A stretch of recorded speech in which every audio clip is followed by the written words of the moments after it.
ఎండిపోయిన గోదావరి నదిలో పెద్దపల్లి జిల్లా మాజీ ఎమ్మెల్యే కోరుకంటి చందర్ వినూత్న నిరసన చేపట్టారు. బీఆర్ఎస్ స్థాయిలో నిండు కుండలా గలగలపారిన గోదావరి 20 నెలలుగా ఎడారిలా మారిందని ఆయన ఆవేదన వ్యక్తం చేశారు. నీరు లేక ఎండిన గోదావరిలో బీఆర్ఎస్ శ్రేణులతో కలిసి చందర్ ఆటల పోటీలు నిర్వహించారు. మహిళా నేతలు ఖోఖో, కబడ్డీ ఆడగా చందర్ క్రికెట్, కబడ్డీ ఆడి నిరసన వ్యక్తం చేశారు. కాళేశ్వరం ప్రాజెక్టుతో ఉత్తర తెలంగాణతో పాటు దక్షిణ తెలంగాణలోని పలు ప్రాంతాలకు సాగు, తాగునీరు అందేనని ఆయన గుర్తు చేశారు.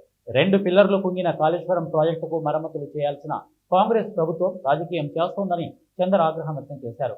10 ఏళ్ల బీఆర్ఎస్ పాలనలో గోదావరిలో తెప్పల పోటీలు నిర్వహించేవారని, మత్స్య పరిశ్రమతో మత్స్యకారులు జీవనోపాధి పొందేవారని అన్నారు.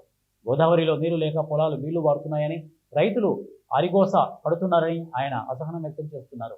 రేవంత్ సర్కారు డైవర్షన్ పాలిటిక్స్ ప్లే చేస్తూ తెలంగాణ సమాజాన్ని తప్పుదోవ పట్టిస్తున్నారని వారు అన్నారు. కేసీఆర్ గారు తెలంగాణ రాష్ట్రంలో ఉన్నటువంటి ప్రతి ఎకరానికి నీళ్లు అందించాలనేటువంటి సంకల్పంతో కాళేశ్వరం ప్రాజెక్టును నిర్మాణం చేస్తే ఆ రోజు 5 ఏళ్ళు ఈ రామగుండానికి ఎమ్మెల్యేగా ఉన్నటువంటి నేను ఇక్కడ నిండుకుండలా ఉన్నటువంటి గోదావరిలో పడవల పోటీలను, తెప్పల పోటీలను నిర్వహించినాం. ఈరోజు గత 20 నెలలుగా ఎండిపోయింది గోదావరి.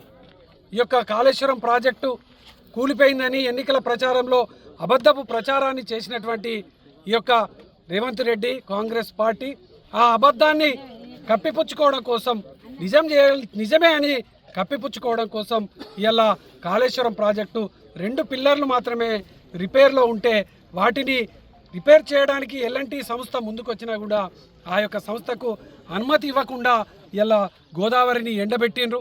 పొలాలన్నీ కూడా ఎండిపోతూ ఉన్నాయి. ఇలా కన్నెపల్లి పంప్ హౌజ్ నుండి ఇలా ప్రాణహితం వచ్చేటువంటి నీళ్ళన్నీ కూడా సముద్రంలో కలుస్తూ ఉన్నాయి. 1,48,000 క్యూసెక్స్లు ఇలా సముద్రంలో కలుస్తూ ఉన్నాయి. కన్నెపల్లి పంప్ హౌజ్లను ప్రారంభం చేయడానికి అవకాశం ఉన్నా కూడా ఇలా చేస్తలేరు. కాబట్టి మేము ఈ సందర్భంగా ఇక్కడ నిరసనగా ఈ యొక్క గోదావరిలో ఆనాడు తెప్పల పోటీలను, నిండుకుండలా ఉన్నటువంటి ఈ యొక్క గోదావరిలో తెప్పల పోటీలను చేసినాం.